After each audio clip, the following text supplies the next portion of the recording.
Hello guys, welcome back to our YouTube channel Decode Bits. JavaScript reminder operator. So JavaScript मध्ये कोणकोणते reminder operators आहेत आणि त्यांचा वापर आपण जावास्क्रिप्ट मध्ये कशा प्रकारे करत असतो, तर त्याबद्दल आज आपण माहिती घेणार आहोत. त्याबद्दल आपण आज शिकणार आहोत. त्यासोबत जावास्क्रिप्ट असाइनमेंट ऑपरेटर सुद्धा आज आपण बघणार आहोत की जावास्क्रिप्ट मध्ये कोणकोणते असाइनमेंट ऑपरेटर आहेत आणि त्यांचा आपण जावास्क्रिप्ट मध्ये यूज कशा प्रकारे करतो. त्याचबरोबर अजून एक टॉपिक आपण आज कव्हर करणार आहोत, बघणार आहोत, चेनिंग जावास्क्रिप्ट असाइनमेंट ऑपरेटर. चेनिंग म्हणजे काय, तर एकमेकांसोबत जे ऑपरेटर्स जोडलेले आहेत किंवा एकमेकांना ते एक चेन फॉर्मॅट मध्ये त्यांनी असाइन केलेलं आहे, तर ते ऑपरेटर्स आपण कशा प्रकारे यूज करतो जावास्क्रिप्ट मध्ये ते सुद्धा आपण बघणार आहोत. तर चला मित्रांनो, सुरू करूया आपला आजचा JavaScript part 12. Let's get started.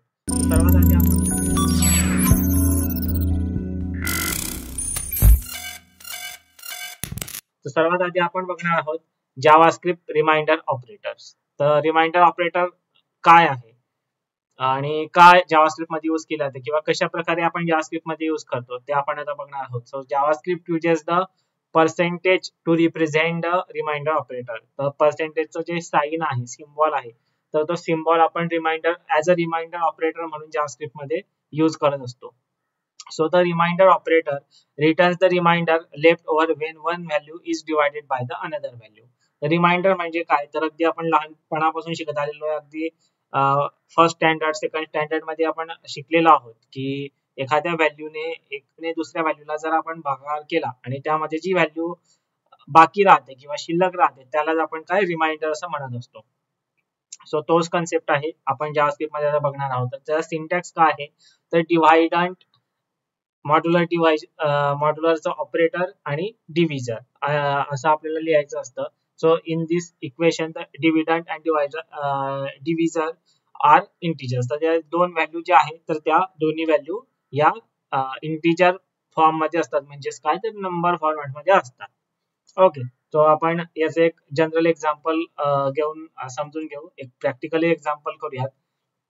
So suppose लहानपणी आपण जेव्हा स्कूलमध्ये जायचो, कॉलेजमध्ये जायचो आणि जर आपला बर्थडे जर असेल तर आपले पेरेंट्स आपल्याला एक चॉकलेटचा बॉक्स द्यायचे आणि आपण ते आपल्या फ्रेंड्स सोबत त्या आपण वाटायचो आणि आपला बर्थडे सेलिब्रेट करत असायचो.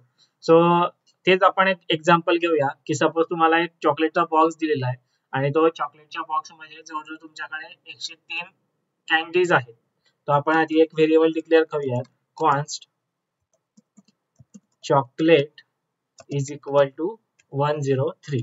103 चॉकलेट्स आहेत तुमच्याकडे त्या पॅकेटामध्ये आणि त्या चॉकलेट तुम्हाला समान भागामध्ये तुम्हाला तुमच्या क्लासरूम मध्ये त्या डिस्ट्रीब्यूट करायचे किंवा वाटायचे. तर आता तुमच्या क्लासरूम मध्ये जे मुलं आहेत तर त्यांचे नंबर्स पण आपल्याला माहित पाहिजे. तर ते नंबर्स घेऊया आपण 50 सपोज.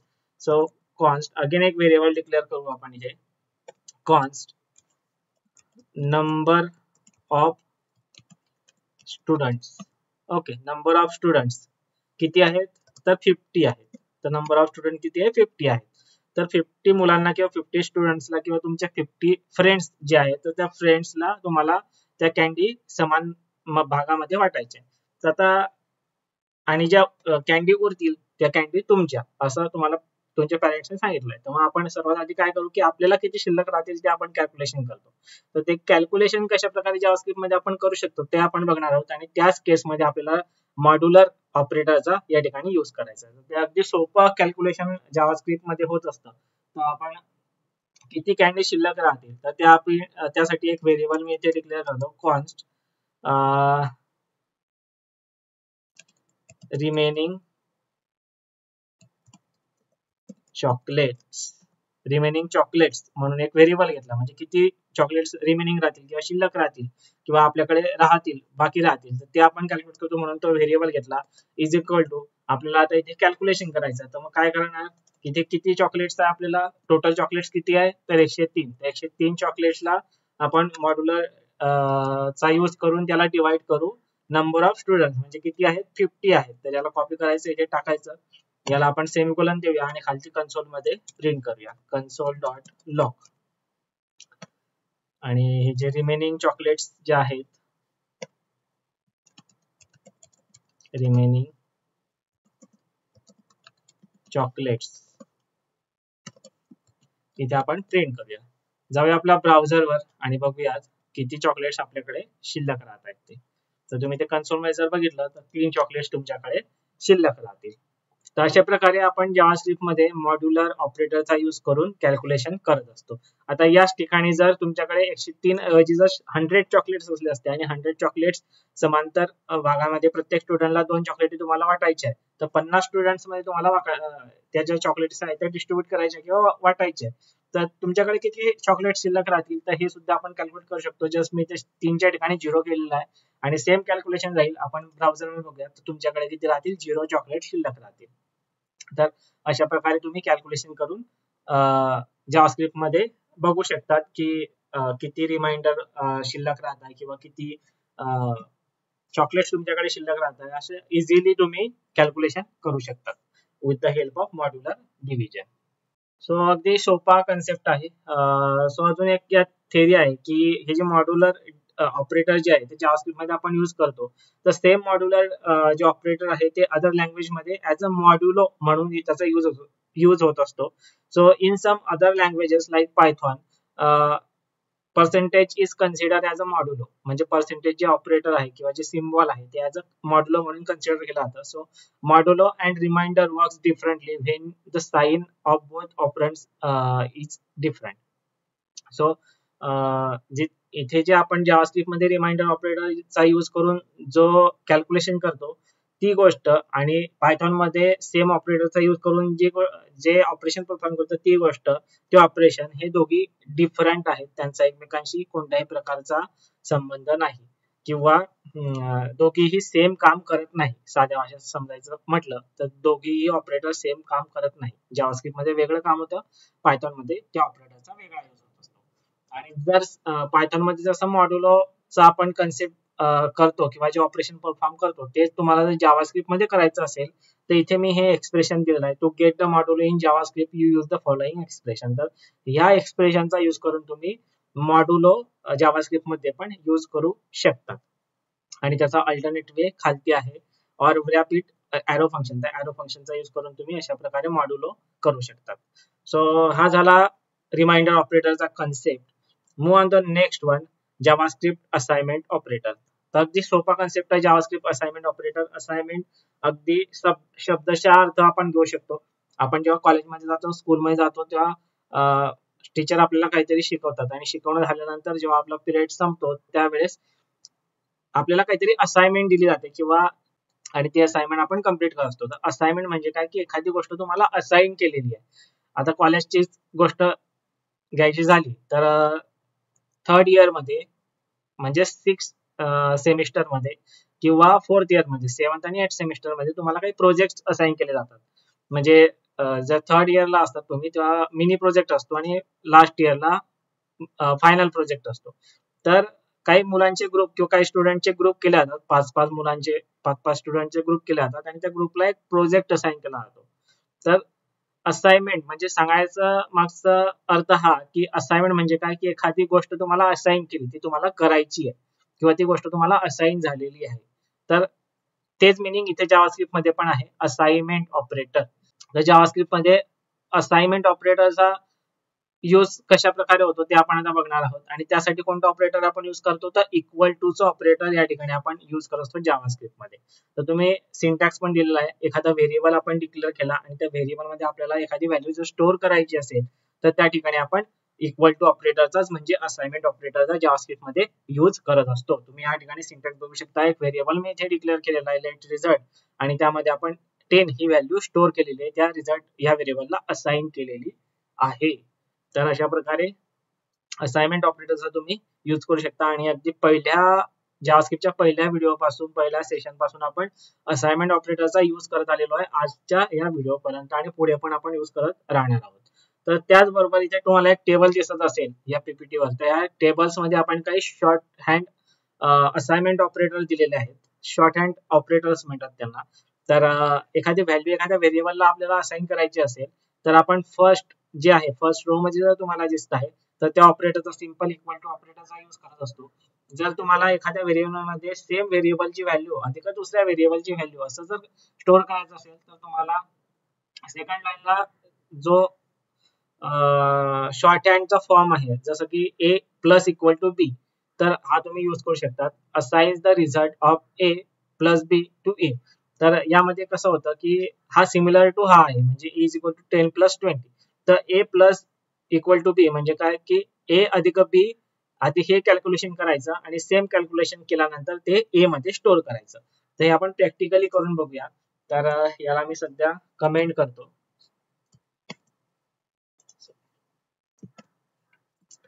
आणि नेक्स्ट लाईनला आधी आपण एक सिंपल घेऊया ए इज इक्वल टू 10. हा एक व्हेरिएबल घेतला मी त्याला let A is equal to 10 असं केलं.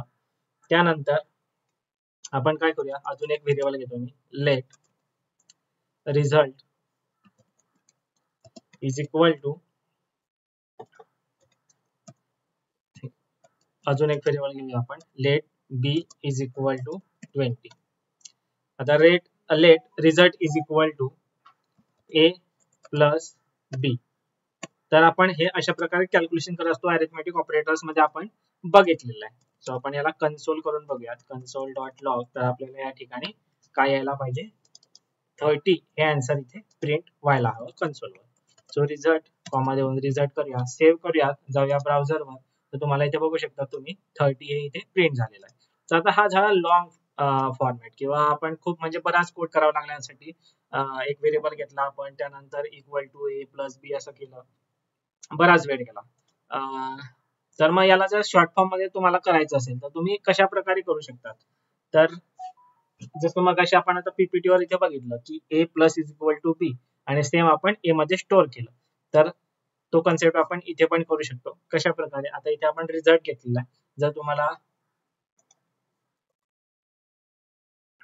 आता रिझल्ट मध्ये किती स्टोअर झालेले आहे 30 स्टोअर झालेले आहे. मग तुम्हाला 30 ला अजून म्हणजे 30 मध्ये जर अजून 10 स्टोअर करायचे असतील म्हणजे 40 चा रिझल्ट तुम्हाला हवा असेल तर तुम्ही कसं करू शकता रिझल्ट हा व्हेरिएबल घ्यायचा त्यानंतर प्लस इक्वल टू ए आणि अगेन हा जो रिझल्ट आहे या रिझल्टला आपण इथे प्रिंट करूयात. तर इथे काय झालं माहिती आहे का की हा रिझल्ट मध्ये इथे तर ऑलरेडी आपण इथे 30 प्रिंट केलेले आहे म्हणजे ए प्लस बी म्हणजे किती 10 प्लस 20 30 या रिझल्ट मध्ये स्टोअर झालेले आहेत. या रिझल्टची व्हॅल्यू किती आहे 30 आहे.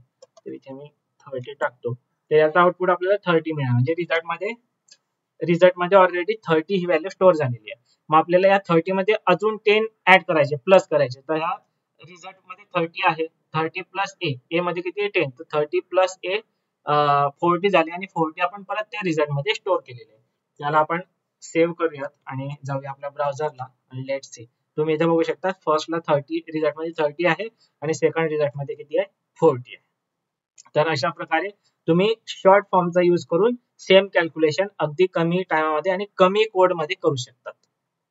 सो हे काही शॉर्ट फॉर्म आहे. जसं मी ऍडिशन ऑपरेटर तुम्हाला करून दाखवलं तसं तुम्ही सबट्रॅक्शनचं पण करू शकता, मल्टिप्लिकेशन करू शकतात, डिव्हिजन करू शकतात आणि मॉड्युलर पण करू शकतात जे की आपण आता जस्ट बघितलेलं आहे. तर ऍज अ प्रॅक्टिस किंवा ऍज अ होमवर्क म्हणून मी जसं आता ऍडिशन ऑपरेटर करून दाखवलं तसं तुम्हाला बाकीचे जे काही ऑपरेटर्स आपले शिल्लक आहेत जसं की सबट्रॅक्शन आहे, मल्टिप्लिकेशन आहे, डिव्हिजन आहे आणि मॉड्युलर आहे.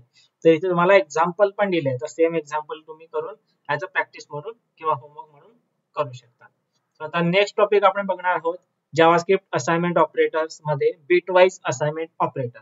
तर आता काही बिटवाईज ऑपरेटर्स आहेत आणि काही शिफ्ट असाइनमेंट ऑपरेटर्स आपण जावास्क्रिप्ट मध्ये यूज करत असतो. इथे तुम्हाला टेबल्स मध्ये दिसत असतील की काही बिटवाईज ऑपरेटर्स आहेत. तर बिटवाईज म्हणजे काय की अँड पर्सेंट झालं, ऑर झालं, एक्सऑर झालं जे आपण आपल्या कॉलेज लाईफ मध्ये पण हे ऑपरेटर्स बघितलेले आहे, शिकलेलो आहोत. ENTC ज्यांचे डिपार्टमेंट आहे X gate, XOR gate, AND gate वगैरे तर तोच कन्सेप्ट आहे इथे पण. सो सध्या आपल्याला जावास्क्रिप्ट मध्ये हे थोडं ऍडव्हान्स लेवलचं आहे. तर सध्या आपल्याला या ऑपरेटर्सचं काम नाही. जेव्हा आपल्याला काम पडेल तेव्हा आपण इन डीप मध्ये शिकणार आहोत. जस्ट फॉर युअर नॉलेज की काहीतरी ऑपरेटर्स जावास्क्रिप्ट मध्ये आहे म्हणून मी हे या ठिकाणी घेतलेलं आहे. तर अशा प्रकारे त्यांना आपण लिहित असतो किंवा त्यांचा आपण युज करत असतो. तर and operator bitwise and operator साठी आपण अशा प्रकारचं साइन यूज करतो. अँड साइन त्यानंतर ऑर साठी एक व्हर्टिकल लाईन जी असते सिंगल लाईन यूज करत असतो. ऑर साठी या प्रकारचं साइन आपण यूज करत असतो. त्याच प्रकारे काही शिफ्ट असाइनमेंट ऑपरेटर पण आहे. तर assign the result of the shifted left by B to A. तर बीट वाईज म्हणजे आपले जे काही बीट असतात 0101 तर त्या बिट्स वर हे काम करत असतात. बीट वाईज हे ऑपरेटर्स आणि शिफ्ट असाइनमेंट ऑपरेटर हे सुद्धा बीट वरच काम करत असतात. तो हे काही त्याचे एक्झाम्पल्स आहेत. A is equal to A less than B. तर याचा मिनिंग काय आहे तर assign the result of the shifted left by B to A. त्याच प्रकारे तुम्ही assign the result of shifted right sign preserve by B to A. तर right आणि लेफ्ट शिफ्ट राईट शिफ्ट आणि ते करून त्याचा जो काही रिझल्ट असेल तो पर्टिक्युलर एका व्हेरिएबल मध्ये तुम्ही स्टोअर करू शकता. तर हे काही बिट वाईज आहे ऑपरेटर्स आहेत आणि काही शिफ्ट असाइनमेंट ऑपरेटर्स पण आहेत. जेव्हा आपल्याला प्रॅक्टिकली त्यांचं काम पडणार आहे तेव्हा आपण यांना डीप मध्ये बघणार आहोत. सो आता move on the next one आणि last topic chaining JavaScript assignment operator. आता चेनिंग जावास्क्रिप्ट असाइनमेंट ऑपरेटर म्हणजे काय तर तुम्ही इथे बघू शकता की स्क्रीनशॉट मध्ये आपण आधी व्हेरिएबल डिक्लेअर केले let x is equal to 10 y is equal to 20 z is equal to 30 आणि x is equal to y equal to z असं इथे आपण जे व्हेरिएबल्स आहेत ते व्हेरिएबल्स एकमेकांना असाइन केलेले आहेत. तर यांनाच आपण काय म्हणतो chaining JavaScript assignment operator. So if you want to assign a single value to multiple variables you can change the assignment operator. तर अशा प्रकारे एकच व्हॅल्यू जर तुम्हाला प्रत्येक व्हेरिएबलला असाइन करायची असेल तर तुम्हाला वेगवेगळ्या डिक्लेअर करण्याची गरज नाही. तुम्ही एकच असं चेनिंग ऑपरेटरचा यूज करून एक व्हॅल्यू एकचदा असाइन करू शकता. सो इथे हे पण एक्सप्लेनेशन पण केलेलं आहे मी की in this example JavaScript evaluates from right to left therefore it does the following. इथे तुम्ही जर बघितलं की x ची व्हॅल्यू 10 आहे, y ची 20 आहे, z ची 30 आहे, तरी इथे जर आपण x is equal to y is equal to z असं जर केलं तर शेवटच्या z ची व्हॅल्यू किती ती 30. तर 30 व्हॅल्यू जी आहे ती आधी y ला असाइन होईल आणि y ची व्हॅल्यू y ला असाइन झाल्यानंतर y ची व्हॅल्यू किती होईल 30 होईल आणि ती अगेन x ला असाइन होईल. तर तेच आपण इथे एक्सप्लेनेशन केलेलं आहे की z हे y ला असाइन होईल आणि y हे x ला असाइन होईल म्हणून प्रत्येक व्हेरिएबलची व्हॅल्यू ही 30 असेल. प्रॅक्टिकली सुद्धा आपण करून बघणार आहोत. सो याला कमेंट करूयात आणि जसं इथे आपण बघितलं तसं इथे let a is equal to 10 comma b is equal to 20, c is equal to 30 असं आपण यांना काय केलेलं आहे डिक्लेअर करून घेतलेलं आहे. आणि जर आपण इथे चेक केलं a ची व्हॅल्यू त्यानंतर b आणि c ची व्हॅल्यू पण आपण जर इथे चेक केली तर आपल्याला इथे 10, 20 आणि 30 असं मिळेल. b त्यानंतर c याला आपण सेव्ह करूयात आणि जाऊया ब्राउझरवर. तुम्ही बघू शकता a ची व्हॅल्यू 10 आहे, b ची 20 आहे आणि c ची 30 आहे. आणि आता मग अशी आपण पीपीटी ला बघितलं तसं जर चेनिंग ऑपरेटरचा यूज करून व्हॅल्यू जर असाइन केल्या तर कशा करू शकतो आपण a is equal to b is equal to c. आणि जर आपण आता या ठिकाणी यांना सेम इथे प्रिंट करून बघितलं कन्सोलला तर आता आपण बघूया याची व्हॅल्यू काय प्रिंट होते. तर तुम्ही इथे बघू शकता इथे तुम्हाला समजणार नाही तर आपण इथे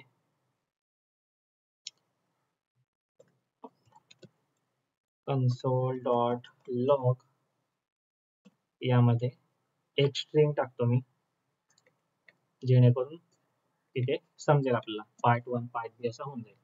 तर आपण जाऊया आपल्या इथे ब्राउझरवर. तर हे बघा पहिले जे आपण असाइन केलं ते a is equal to 10 b is equal to 20 c is equal to 30 हे ॲज इट इज प्रिंट झालं. नंतर आपण चेनिंग ऑपरेटरचा यूज केला आणि चेनिंग ऑपरेटरचा यूज करून c ची व्हॅल्यू काय होती 30 होती म्हणून ती 30 व्हॅल्यू ही सगळ्या व्हेरिएबलला सेम व्हॅल्यू असाइन झालेली आहे. तर तुम्ही जर पासिंग द पार्सल हा गेम जर तुम्हाला माहित असेल तर त्याला आपण याच्याशी रिलेट करू शकतो की एखादं पार्सल एखाद्या व्यक्तीला दिलं आपण तर तेच पार्सल आपण पूर्ण त्या गेम मध्ये जेवढे आहेत तेवढ्या सगळ्यांकडे पास करत जातो. तसाच कन्सेप्ट आहे सी ला जर एखादी व्हॅल्यू आहे तर ती सी ची व्हॅल्यू सी ने बी कडे पास केली आणि बी ने ए कडे पास केली. पासिंग द पार्सलचा गेम जो आहे तो गेम सेम आहे या कन्सेप्ट चेनिंग द ऑपरेटर्स साठी. तर अशा प्रकारे गाईज तुम्ही चेनिंग द ऑपरेटरचा यूज करून व्हॅल्यू असाइन करू शकतात आणि कॅल्क्युलेशन करू शकतात. सो आज आपण इथेच थांबणार आहोत. आजचा टॉपिक आजचा कन्सेप्ट तुम्हाला कसा वाटला आम्हाला कमेंटद्वारे नक्की कळवा. पुन्हा भेटू एका नवीन व्हिडिओ मध्ये नवीन कन्सेप्ट सोबत. तोपर्यंत धन्यवाद. Thanks for watching the video.